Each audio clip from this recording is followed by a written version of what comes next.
इतना ही वो पैसों पैसों की बात कर रहे हैं, पैसे पैसे पैसे। तो थोड़े पैसे साइकेट्रिस्ट पे, साइकोलॉजिस्ट पे खर्च कर देते तो आज उनको ये नौबत नहीं आती।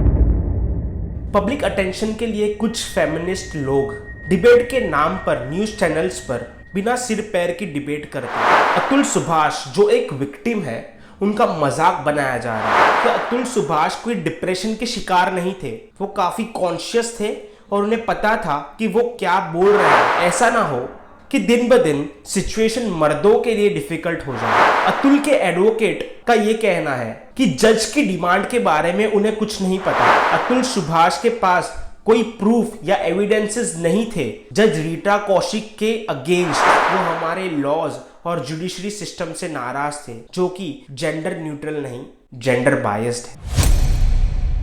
नमस्कार साथियों, मैं आपका एडवोकेट करण भानुशाली आप सभी का फिर से एक बार स्वागत करता हूं मेरे यूट्यूब चैनल में। पब्लिक अटेंशन के लिए कुछ फेमिनिस्ट लोग डिबेट के नाम पर न्यूज चैनल्स पर बिना सिर पैर की डिबेट करते हैं। जिन लोगों को इतनी भी समझ नहीं कि न्यूज चैनल पर, न्यूज डिबेट्स पर कैसे कपड़े पहनकर आना चाहिए, वह लोग अपनी सोच सोसाइटी के सामने रख रहे हैं। अतुल सुभाष जो एक विक्टिम है, उनका मजाक बनाया जा रहा है। इतना ही वो पैसों पैसों की बात कर रहे हैं, पैसे पैसे पैसे। तो थोड़े पैसे साइकेट्रिस्ट पे, साइकोलॉजिस्ट पे खर्च कर देते तो आज उनको ये नौबत नहीं आती। जैसे कि ये लेडी बोल रही है कि अतुल सुभाष को किसी डॉक्टर से कंसल्ट करना चाहिए था, ना कि अटेम्प्ट करना चाहिए था। तो सबसे पहले मैं ये क्लियर कर दूं कि अतुल सुभाष कोई डिप्रेशन के शिकार नहीं थे, वो काफी कॉन्शियस थे और उन्हें पता था कि वो क्या बोल रहे हैं। बढ़ चढ़ के वो वीडियो में उनकी फ्रस्ट्रेशन आप देखिए, 1 घंटा 20 मिनट का उन्होंने वीडियो बनाया। उनकी फ्रस्ट्रेशन का लेवल देखिए किस लेवल पे है वो, राइट। 24 पन्नों का उन्होंने नोट बनाया। इतना ही वो पैसों पैसों की बात कर रहे हैं, पैसे पैसे पैसे। तो थोड़े पैसे साइकेट्रिस्ट पे, साइकोलॉजिस्ट पे खर्च कर देते तो आज उनको ये नौबत नहीं आती। क्योंकि एक इंसान जो 1.5 घंटे का वीडियो रिकॉर्ड कर रहा है और वो एक एक चीज को पॉइंट आउट कर रहा है, इससे पता चलता है कि वो पर्सन कितना अवेयर था। हाँ, ये उनकी गलती है कि उन्होंने अटेम्प्ट किया, जो कि एक गलत स्टेप था, क्योंकि उन्हें ऐसा लगता था कि उनके पास और कोई ऑप्शन अवेलेबल ही नहीं है, क्योंकि वो हमारे लॉज और जुडिशरी सिस्टम से नाराज थे, जो कि जेंडर न्यूट्रल नहीं, जेंडर बायस्ड है। एक इंसान जिसने अपना पेशेंस खो दिया जुडिशरी की डिले और पोस्टपोनमेंट की वजह से और ये गलत कदम उठाया, तो ये कहना गलत होगा कि उन्हें डॉक्टर से कंसल्ट करना चाहिए था। अतुल सुभाष का केस हमारी सोसाइटी के लिए एक अलार्म बेल की तरह है, जो हमें ये वार्निंग दे रही है कि अब भी टाइम है लॉज और जुडिशरी सिस्टम में सुधार करने के। ऐसा ना हो कि दिन ब दिन सिचुएशन मर्दों के लिए डिफिकल्ट हो जाए। बहुत से लोगों का ये सवाल है कि अतुल सुभाष के केस में क्या स्टेटस है और क्या हो रहा है। As per news reports, Jaunpur family court के प्रिंसिपल जज रीटा कौशिक ने लीगल नोटिस इशू की है सारे मीडिया हाउसेस और न्यूज चैनल्स को, जिसमें उन्होंने ये कहा है कि कोई भी स्ट्रॉन्ग प्रूफ या एविडेंस नहीं है अतुल सुभाष के एलिगेशंस के साथ, इसलिए उनकी रेप्यूटेशन या इमेज को स्पॉइल ना किया जाए और उनकी फोटोज और उनके नाम पर कोई भी झूठे रूमर्स ना फैलाया जाए।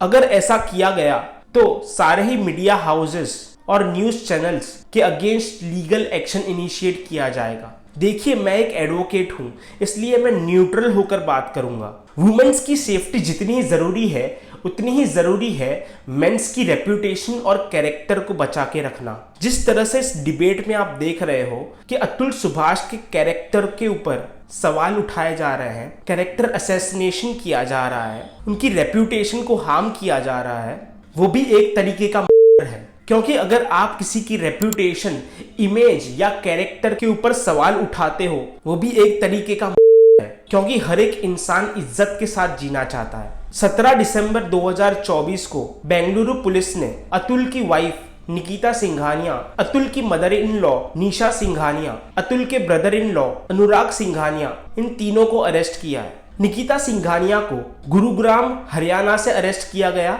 और निशा सिंघानिया और अनुराग सिंघानिया को उत्तर प्रदेश से अरेस्ट किया गया। अतुल के अंकल इन लॉ निकिता के अंकल सुशील सिंघानिया को अरेस्ट नहीं किया गया क्योंकि 16 दिसंबर 2024 को इलाहाबाद हाईकोर्ट ने सुशील सिंघानिया को एंटिसिपेटरी बेल ग्रांट कर दी। अतुल के एडवोकेट का ये कहना है कि जज की डिमांड के बारे में उन्हें कुछ नहीं पता और अतुल ने उन्हें ये बात नहीं बताई। दूसरी चीज ये सर, उसमें कानून के कुछ आरोप लगाए हैं, वैसे कुछ कहना चाहेंगे? नहीं, देखिए, न्यायालय पे अगर उन्होंने ऐसी कोई चीज कही है तो वह गलत है।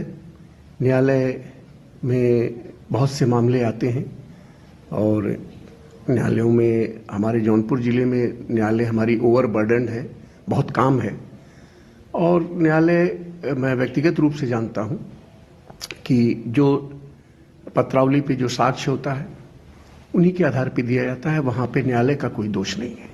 Bengaluru engineer Atul Subhash's mother has now filed a habeas corpus petition with the Supreme Court demanding the custody of a 4-year-old grandson. Atul Subhash की मदर अंजू देवी ने सुप्रीम कोर्ट में रिट पिटीशन फाइल की है अपने 4 साल के पोते की कस्टडी के लिए। तुम इसे सेटल कर लो, मैं तुम्हारे सेटल करवा देती। 5 लाख रुपए तुम दो मुझे और मैं तुम्हारा केसेस सेटल करवा दूंगी इसी कोर्ट में। देखिए, अगर आपसे कोई जज या कोई जुडिशियल ऑफिसर ब्राइब डिमांड करता है आपके मैटर को मैनेज या सेटल करने के लिए, तो सबसे पहले आपको सारे प्रूफ और एविडेंसेस इकट्ठा करने चाहिए और जुडिशियल ऑफिसर की कंप्लेन उस कंसर्न स्टेट के chief justice of high court को करनी चाहिए। साथ ही साथ आपको एंटी करप्शन ब्यूरो को भी एक कंप्लेन करनी चाहिए और आपको ये कंप्लेन रिपोर्ट करनी चाहिए सीबीआई को, ताकि आपके एविडेंस और प्रूफ को ऑन रिकॉर्ड लेकर इन्वेस्टिगेशन और इंक्वायरी की जाए उस करप्ट जज के ऊपर। अगर वो करप्ट जज कन्विक्ट पाया जाता है तो उसे सस्पेंड किया जाएगा। पर अनफॉर्चुनेटली अतुल सुभाष के केस में अतुल सुभाष के पास कोई प्रूफ या एविडेंसेस नहीं थे जज रीटा कौशिक के अगेंस्ट, इसलिए merely on the basis of allegation जज रीटा कौशिक के ऊपर कोई भी इन्वेस्टिगेशन और इंक्वायरी कंडक्ट नहीं की गई। ये तो सुनने के बाद मैं स्पीचलेस ही था, मैं चुपचाप खड़ा था। फिर जज ने मेरी पत्नी को बाहर जाने को बोला और मुझसे बोला कि देखो, ये केसेस तो ऐसे ही चलते हैं, सारे केसेस ऐसे ही डाले जाते हैं, झूठे होते हैं, सबको पता है, लेकिन सिस्टम ही यही है। तुम इसे सेटल कर लो, मैं तुम्हारे सेटल करवा देती। 5 लाख रुपए तुम दो मुझे और मैं तुम्हारा केसेस सेटल करवा दूंगी इसी कोर्ट में। नहीं तो जीवन भर इन्हीं कोर्ट्स के चक्कर तुम और तुम्हारी पूरी फैमिली काटती रहेगी। हालांकि इंडियन एविडेंस एक्ट के अंदर और हमारे न्यू लॉ भारतीय साक्ष्य अधिनियम के अंदर ये कहा गया है कि अगर मरते समय कोई पर्सन अपना डाइंग डिक्लेरेशन देता है तो उस डाइंग डिक्लेरेशन को रिकॉर्ड पर लिया जाएगा और उसको एविडेंटरी वैल्यू दी जाएगी। अब ये डिपेंड करता है कि अतुल सुभाष के एडवोकेट इस आर्ग्यूमेंट को कोर्ट के सामने कैसे प्रेजेंट करते हैं। Thank you.